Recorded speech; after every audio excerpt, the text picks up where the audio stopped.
Assalamu alaikum wa rahmatullahi wa barakatuh. Bienvenidos hermanos y hermanas a un video más de su canal. Inshallah, el día de hoy vamos a continuar con la lectura del libro de El Néctar Sellado, escrito por el Sheikh Sufiur Rahman al-Mubarakfuri, publicado por la editorial Darussalam.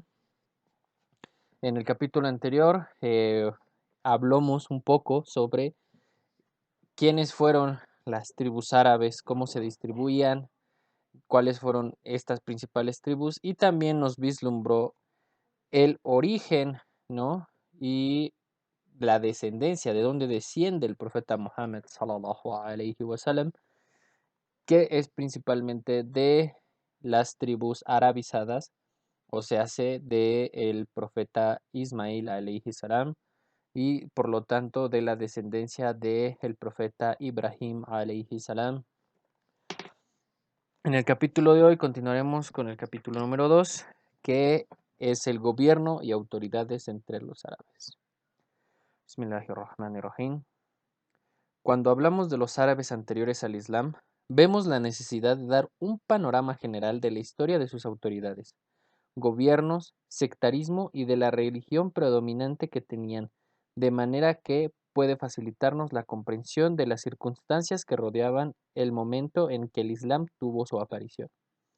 Cuando surgió la luz del Islam, los gobernantes de Arabia eran de dos tipos: los coronados reyes, que de hecho no eran del todo independientes, y los líderes de las tribus y clanes quienes gozaban de la misma autoridad y privilegio que los reyes, pero eran más independientes, aunque algunos mostraban cierta clase de sometimiento a los reyes. Los reyes eran del Yemen y Siria, la dinastía de Ghazán y los monarcas de Hirah. Los demás gobernantes de Arabia no eran reyes. Gobierno del Yemen. En el Yemen, la gente de Sheba, Sabah, eran una de las más antiguas naciones de los árabes puros. Ya hemos hecho mención de ellos, cuya existencia se remonta a 25 siglos antes de Cristo, según las excavaciones realizadas en Ur. Su civilización fue floreciente y su dominio se expandió durante el siglo XI antes de Cristo. Es posible dividir sus etapas de acuerdo a las siguientes estimaciones. 1. Hasta el año 650 a.C., sus reyes fueron llamados Maqrib Shebah. Su capital era Suruah, también conocida como Jibra, cuyas ruinas se encuentran a 50 kilómetros del lado noroeste de Ma'arib y a 142 kilómetros al este de Sanaa. Durante esta etapa iniciaron la construcción del dique de Ma'arib, que tuvo gran importancia en la historia de Yemen. Se dice que Sheba tenía tanto poder que tenía colonias dentro y fuera de Arabia. 2. Del 650 a.C. hasta el 115 a.C., durante este periodo fueron conocidos con el nombre de Sheba. Cambiaron el nombre de Maqrib por el de Reyes de Sheba. Hicieron de Ma'arib su capital en vez de Suruah. Las ruinas de Ma'arib se ubican a una distancia de 192 kilómetros al este de Sanaa. 3. Del año 115 a.C. hasta el 300 después de Cristo, durante este lapso la nación fue conocida como Himyariya, la tribu de Himyar. Conquistó el reino de Sheba e hicieron de Ridán su capital en vez de Ma'arib. Más tarde, Ridán fue llamada Sifar. Sus ruinas aún permanecen en la montaña Mudawwar, cerca de la ciudad de Yarim. Durante este periodo comenzaron a decaer. Su comercio disminuyó enormemente, primero a causa del dominio de los nabateos al norte de Hiyaz, segundo, por la superioridad de los romanos en las rutas del comercio naval después de haber conquistado Egipto, Siria y el norte de Hiyaz, y tercero, como resultado de conflictos entre sus tribus. Gracias a estos tres factores, la familia de Qahtán se separaron y se dispersaron. Del 300 después de Cristo hasta el advenimiento del Islam en Yemen, Durante este periodo, la nación fue conocida como Himyariya segunda, presenciando el incremento de desórdenes y tumultos seguidos de guerras civiles que padecieron los yemenitas, y los expuso a ser controlados por extranjeros y en consecuencia a perder su independencia. Durante este periodo, los romanos conquistaron a Adn y ayudaron a los abisinios etíopes a ocupar el Yemen por primera vez en el 340 después de Cristo, aprovechando los constantes conflictos entre las tribus de Hamdán y Himyar. La dominación abisinia del Yemen duró hasta el 378 después de Cristo, cuando los yemenitas recuperaron su independencia. Después, debido al resquebrajamiento del dique de Ma'arib, 450 o 451 después de Cristo, sobrevino la gran inundación incidente que se menciona en el noble Corán. Este fue un gran acontecimiento que causó la caída total de la civilización yemenita, causando la dispersión de la población que vivió allí. En el 523, Dhu Nawas, el líder judío, emprendió una gran campaña contra los cristianos de Nijrán para forzarlos a convertirlos al judaísmo. Al rehusarse, estos fueron arrojados con vida en una gran fosa con fuego. El Corán narra este suceso. Que mueran los dueños del foso, el fuego bien alimentado, cuando ellos estaban a su alrededor sentados y eran testigos de lo que hacían con los creyentes. Solo se vengaron de ellos porque creían en Allah, el poderoso, el digno de alabanza, aquel a quien pertenece el dominio de los cielos y la tierra. Allah es testigo de todas las cosas. Los que atormentaron a los creyentes y las creyentes y no se hayan arrepentido tendrán el castigo del infierno ardiente. Capítulo 85, aya de la 4 a la 10. Esto produjo gran ira entre los cristianos, especialmente entre los emperadores romanos, que no solamente incitaron a los abisinios, a los etíopes, contra los árabes, sino que también reunieron una gran flota compuesta de 70,000 guerreros que ayudó al ejército abisinio a conquistar por segunda vez al Yemen en el 525 después de Cristo, bajo el liderazgo de Eriat, a quien se le garantizó gobernar el Yemen, autoridad que mantuvo hasta que fue asesinado por un líder de su ejército, Abrahah. Abrahah, después de reconciliarse con el rey de Abisinia, gobernó el Yemen y más tarde envió a sus soldados para demoler la Kaaba, precedidos por un gran elefante de combate. Por esta razón, él y sus ejércitos fueron conocidos como los hombres del elefante. En el año 575 después de Cristo, después del incidente del elefante, la gente del Yemen bajo el liderazgo de Muaddi Qarib ibn Saif Duyasin al-Himyari, con el apoyo persa, se rebeló contra los abisinios etíopes, recuperando la independencia y designando a Muaddi Qarib como su rey. Sin embargo, Muaddi Qarib fue asesinado por un sirviente abisinio, etíope suyo. La familia de Duyasin fue así privada de la monarquía para siempre. Kishra Cosroes, el rey persa, designó un gobernante persa sobre Sanaa, y así fue como el Yemen pasó a ser una colonia persa. Los gobernantes persas mantuvieron el dominio del Yemen hasta Badán, el último de ellos, que abrazó el Islam en el 638 después de Cristo, finalizando el dominio persa sobre el Yemen. Gobierno de Hira. Después que Ciro el Grande, 557 al 529 a.C., unificó a los persas, estos gobernaron Irak y sus alrededores. Nadie pudo socavar su autoridad hasta que Alejandro el Grande derrotó a su rey Darío I y así sometió a los persas en el 326 a.C.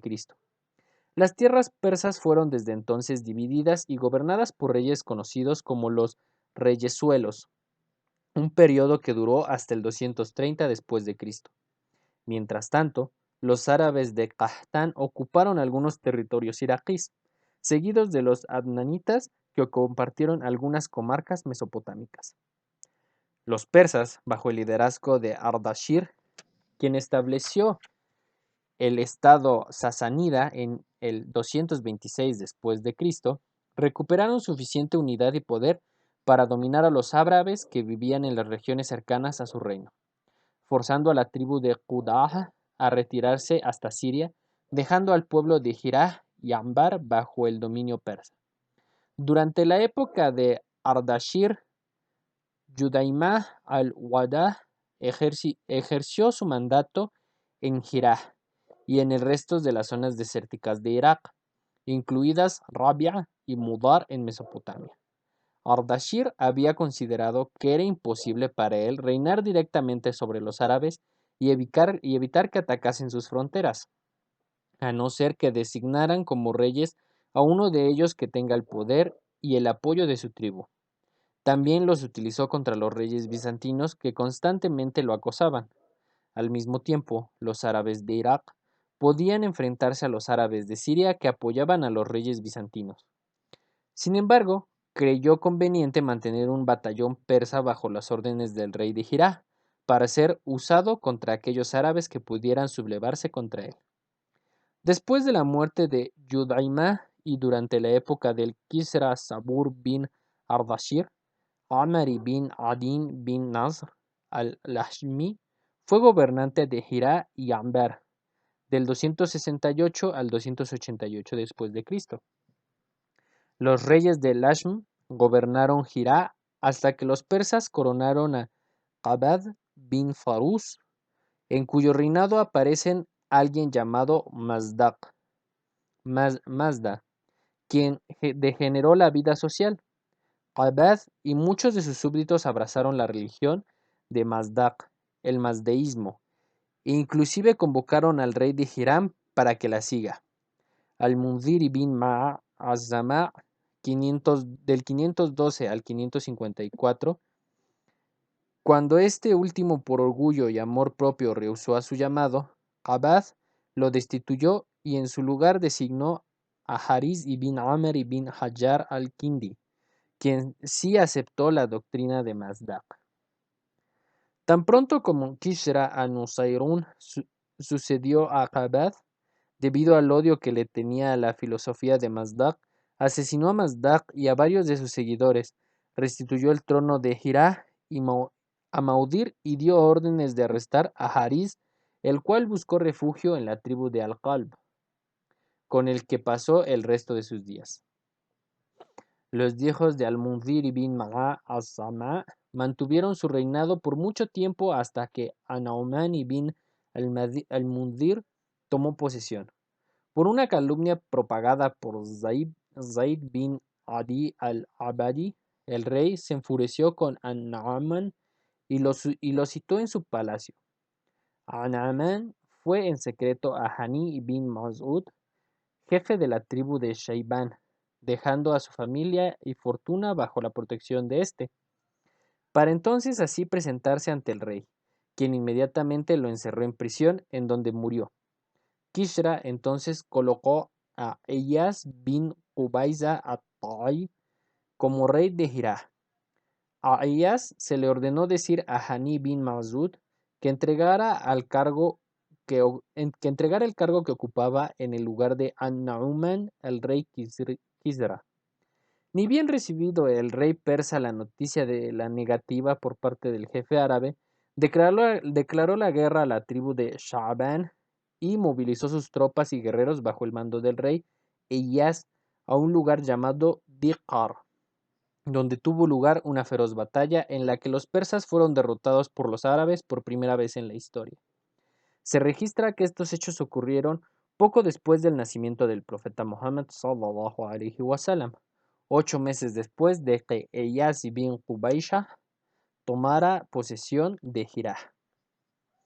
Después de Iyas, un gobernante persa fue designado para Hirá, gobernando 17 años del 614 al 631 después de Cristo. Luego la autoridad regresó a la familia de Lajm cuando Al-Maudir al-Ma'ru se hizo cargo. Dicho reinado duró escasos 8 meses cuando Yalid bin al-Walid cayó sobre ellos con el ejército musulmán. Gobiernos en Siria.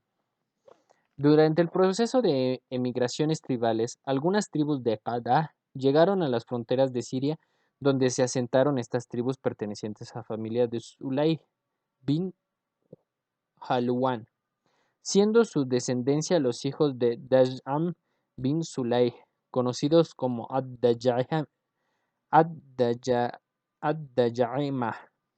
Las tribus de Qadah eran utilizadas por los bizantinos para defender las fronteras bizantinas contra los beduinos asaltantes y los persas. Fue puesto a cargo un rey, que devolvió la autoridad tras el lapso de 2 años. Uno de sus más famosos reyes fue Sa'd bin al-Habullah. Gozaron de autonomía por un lapso bastante considerable que duró desde los comienzos del primer siglo hasta aproximadamente el segundo siglo después de Cristo. Su autoridad, sin embargo, llegó a su fin con una derrota infligida por los gazanitas, quienes asumieron la autoridad sobre los árabes de Siria y tuvieron sus cuarteles en Dumat al-Jandal. La autoridad de los gazanitas duró hasta la batalla de Yarmouk en el año 13 después de la Hégira. Su último rey fue Jabalah bin al-Ayham, quien abrazó el Islam durante el califato del emir de los creyentes Umar ibn al-Khattab. Gobiernos en el Hijaz. Ismail alayhi salam administró la Meca al igual que custodió la Kaaba. A lo largo de su vida, cuando murió, tenía 137 años, y 2 de sus hijos, Nabet y Qaidar, lo sucedieron. Posteriormente, su abuelo materno, Mudad ibn Amr al-Jurhumi, asumió la autoridad para así transferir el control de la Meca a la tribu de Jurhum. Los hijos de Ismael tuvieron muy poco poder a pesar de su sagrado estatus, ya que fue su padre quien edificó la Kaaba. Pasó el tiempo sin que la situación de los hijos de Ismael cambie, hasta que el gobierno de Jurhum declinó poco antes de la invasión de Nabucodonosor. El rol político de los Adnaníes había empezado a ganar terreno en la Meca. Esto pudo ser claramente manifestado durante la primera invasión de Nabucodonosor a los árabes de Adati Iraq. En esa batalla, el líder de los árabes no era de Jurhum, sino de los Adnaníes. En la segunda invasión de Nabucodonosor en el 587 a.C., los Adnaníes se retiraron al Yemen, mientras que el profeta Jeremías huyó a Siria desde Harrán con Ma'ad, pero cuando la presión de Nabucodonosor disminuyó, Ma'ad regresó a la Meca, pero para no encontrar a nadie de la tribu de Jurhum, excepto a Jurzam ibn Yalhamah, cuya hija Mu'anah fue concedida a Ma'ad como esposa, concibiendo un hijo que llamaron Nizar. Por causas de las difíciles condiciones de vida y carencias en la Meca, la tribu de Jurhum comenzó a tratar miserablemente a los visitantes de la Kaaba y arrebatarle sus bienes, lo cual provocó resentimiento y odio de los Adnaníes, hijos de Bakar ibn Abdu Manaf ibn Kinana, quienes con el apoyo de la tribu de Yuza invadieron a Jurhum y la expulsaron de la Meca, dejando como gobernador a Qudah a mediados del segundo siglo después de Cristo. Al abandonar la Meca, Jurhum tapó el pozo de Zamzam, nivelaron el suelo y enterraron muchas cosas en él. Amr ibn al-Haris ibn Mudad al-Jurhumi, según narró Ibn Ishaq, enterró 2 venados de oro de la Kaaba junto con la piedra negra en el pozo de Zamzam. Después de cerrarlo, escapó al Yemen.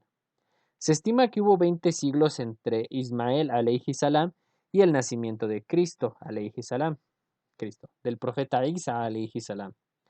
Esto significa que Jurhum permaneció en la Meca 21 siglos gobernándola y aproximadamente 20 siglos. Con la derrota de Jurhum, la tribu de Yuza'a monopolizó la autoridad de la Meca. Las tribus de Mudar, sin embargo, gozaron de 3 privilegios. El primero, dirigir a los peregrinos de Arafat hasta Muzdalifa y durante los ritos de Mina del Día de los Sacrificios. Esto bajo la autoridad de la familia de Al-Ghaus bin Murrah, descendiente de Elías y bin Mudar, quienes fueron llamados Sufah. Este privilegio significaba que a los peregrinos no se les permitía arrojar piedras al-Aqabah, uno de los ritos de la peregrinación a la Meca, hasta que uno de los hombres, Sufá, lo hiciera. Cuando terminaban de apedrear y deseaban marcharse del valle de Mina, los hombres de Sufa permanecían en ambos lados de Al-Aqabah y nadie podía pasar esa posición hasta que los hombres de Sufa pasaban y despejaban el camino para los peregrinos. Cuando Sufa pereció, la familia de Sa'ad ibn Zayd Manat de la tribu de Tamim heredó esa responsabilidad. El segundo, la ifada. Retirarse de Mina para ir a Muzdalifa en la mañana del sacrificio, y esto era responsabilidad de la familia de Adu'an. El tercero, prorrogar los meses sagrados, y esto era responsabilidad de la familia de Tamim ibn Adi de Beni Kinana. El dominio de Juzá en Meca duró 300 años, durante los cuales los adnaníes se diseminaron por todo Najd y los límites de Bahrein e Irak, mientras que pequeñas tribus de Quraysh permanecieron en las inmediaciones de la Meca.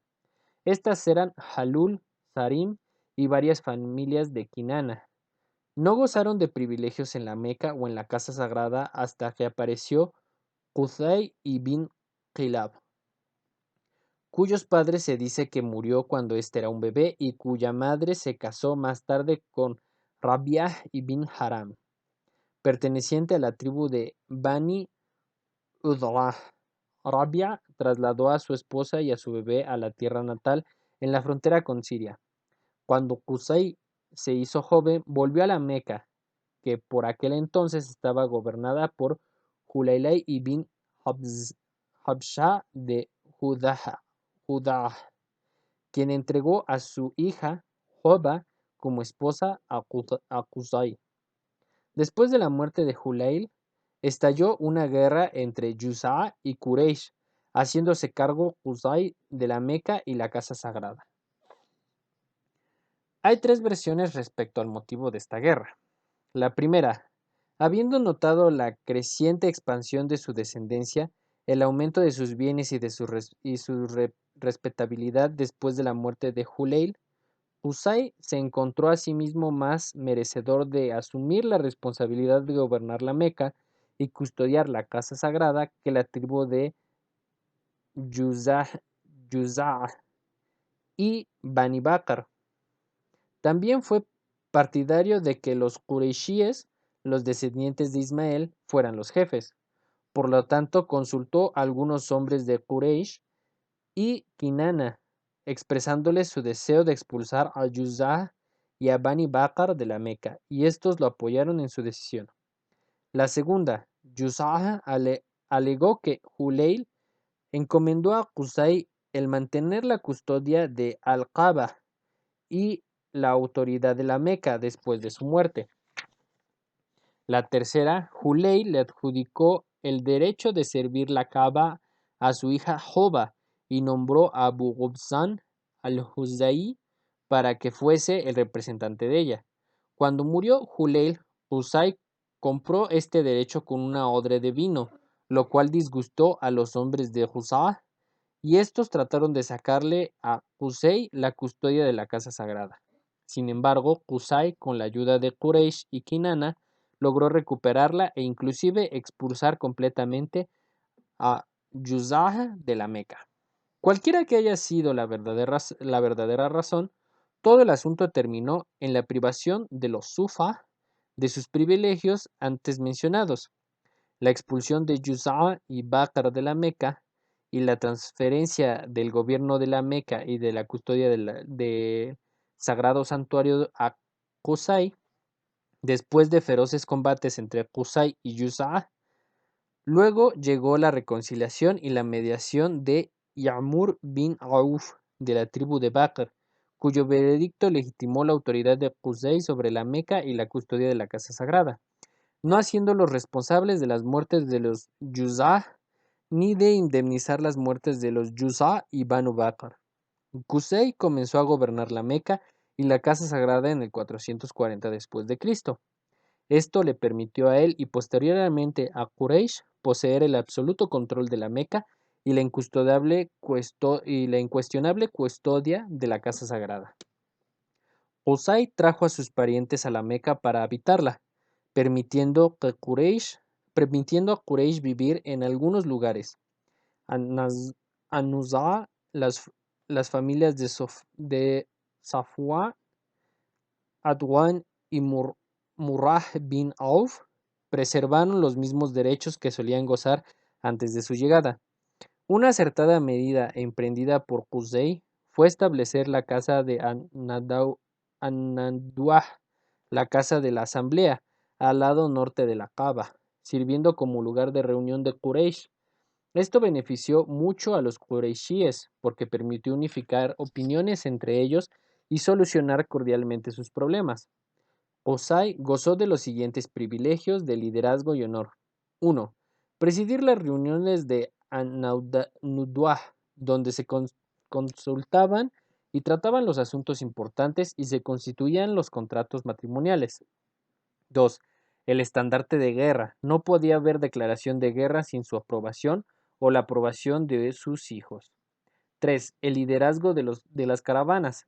Era el jefe de todas las caravanas. Ninguna podía partir de la Meca para comerciar u otro motivo a menos que sea con su consentimiento o el de alguno de sus hijos. El custodio de la Kaaba era el único que abría su puerta y era el responsable del servicio y protección de la misma. 5. Prever de agua a los peregrinos. Llenaban vasijas endulzadas con dátiles o pasas de uvas para que los peregrinos que visitaban la Meca pudieran beber. Alimentación de los peregrinos. Ello significaba cocinar para los peregrinos que no podían hacerlo por sí mismos. Qusay impulsó a los qureshíes un impuesto anual sobre la tierra, que se pagaba en la temporada de peregrinación para solventar sus gastos de la comida. Es notorio señalar que Qusay escogió a su hijo Abdumanaf, legándole el honor y el prestigio de presidir la casa de Nadwa, a pesar de no ser su hijo mayor. Abdu Adar era el mayor, confiándole también la responsabilidad del estandarte, de ser el guardián de la Kaaba y de preveer de agua y comida a los peregrinos.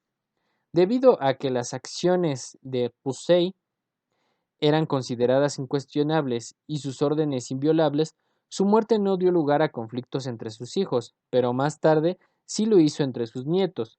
En cuanto murió Abdumanaf, sus hijos comenzaron a tener disputas con sus primos, los hijos de Abdu Adar, que provocaron discrepancias y luchas en toda la tribu de Quraysh. A causa de un tratado de paz mediante el cual los cargos fueron resignados, conservaron los hijos de Abdumanaf el alimentar y establecer de agua a los peregrinos, mientras que la casa de Nadwa, el estandarte y la custodia de la Kaaba quedaron en manos de los hijos de Abdu Adar. Los hijos de Abdumanaf, sin embargo, desecharon sus cargos dejándoles la responsabilidad de proveer comida y agua solo a Hashim bin Abdumanaf, que después de su muerte recayó sobre su hermano Al-Muttalib ibn Abdumanaf y luego por Abdu al-Muttalib ibn Hashim, abuelo del profeta sallallahu alaihi wasallam, cuyos hijos asumieron esta posición hasta el surgimiento del Islam, durante el cual Abbas ibn Abdul Muttalib estuvo a cargo. Muchos puestos fueron distribuidos entre la gente de Quraysh, estableciendo los pilares de un pequeño estado cuyas reparticiones y comisiones gubernamentales eran parecidas a los de hoy en día. A continuación se enumeran dichos cargos. 1. Sortear la suerte ante los ídolos. Buscando la guía de los mismos, fue designado a los Bani Yumah. 2. Registrar las ofrendas y sacrificios. Resoluciones en las disputas y asuntos relevantes quedaron en manos de los Bani Shahm. 3. Los Bani Azad eran responsables de las consultas. 4. Las organizaciones del pago de las indemnizaciones por muerte y multas las realizaban los Bani Taim. 5. El portar el estandarte lo hacían los Banu Umayya. 6. El cuerpo militar de la infantería y la caballería eran responsabilidad de los Bani Mujsam. 7. Los Bani Adi tenían como función diplomática las relaciones exteriores.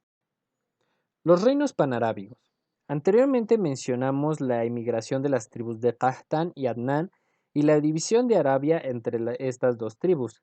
Aquellas tribus que se sentaron cerca de Hirá se subordinaron al rey árabe de Hirá, mientras que aquellas que se establecieron en el desierto de Siria estaban bajo el dominio de los gazaníes, donde cierta clase de dependencia era más bien una formalidad que algo real.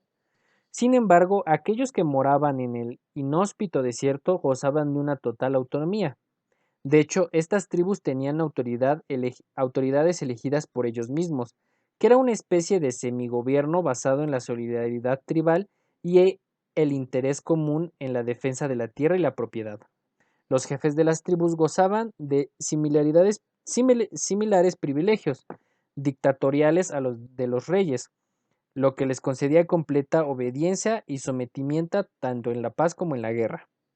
La rivalidad entre primos por gobernar, sin embargo, los condujo a excederse en agasajar a sus huéspedes, con, con conmovedora generosidad, sabiduría y caballerosidad, con el solo propósito de destacarse sobre sus rivales, ganar fama entre la gente, especialmente entre los poetas, quienes eran los voceros oficiales de aquel tiempo. Los jefes de tribu y terratenientes tenían derechos especiales sobre los botines de guerra, siendo estos una cuarta parte de los mismos, sea este de su elección o encontrando a su regreso o inclusive el remanente indivisible. La situación política. Las tres regiones árabes adyacentes a otras culturas, Siria, Irak y Yemen, sufrieron gran debilitamiento y deterioro. La sociedad estaba dividida en amos o esclavos, gobernantes o subordinados. Los amos, especialmente los extranjeros, tenían derecho a toda clase de ventajas. Los esclavos no tenían sino responsabilidades sobre sus hombros. En otras palabras, el gobierno déspota trajo abusos en detrimento de los subordinados, como también trajo la ignorancia, la opresión, la inequidad, la injusticia y privaciones, convirtiéndolos en gente inmersa en la oscuridad e ignorancia. La tierra fértil que prodigaban sus frutos a los reyes y hombres de poder les proveía una vida extravagante y vanidosa, llena de placeres y comodidades, caprichos y deseos, tiranía y agresión. Las tribus que vivían en las proximidades de dichas regiones deambulaban entre Siria e Irak, en tanto que las que vivían dentro de Arabia eran desunidas y afectadas por los conflictos tribales y las disputas raciales y religiosas. Los árabes no tenían un líder que los uniese y los haga luchar por su independencia y derecho a la autodeterminación. Los gobernantes de Hiyaz, sin embargo, eran muy estimados y respetados por los árabes, y eran considerados como autoridades y sirvientes del centro religioso. El gobierno en Hiyaz, de hecho, era una mezcla de supremacía formal y secular como de liderazgo religioso. Gobernaron entre los árabes en nombre del liderazgo religioso y siempre monopolizaron la custodia del sagrado santuario y sus alrededores. Protegían los intereses de los visitantes de la Kaaba y eran los encargados de poner en práctica las enseñanzas de Ibrahim alayhi salam. Incluso tenían reparticiones y comisiones similares a los parlamentos actuales. Sin embargo, eran muy débiles para cargar tan pesado compromiso, como se evidenció durante la invasión de los abisinios etíopes. Alhamdulillah, hasta aquí termina este segundo capítulo.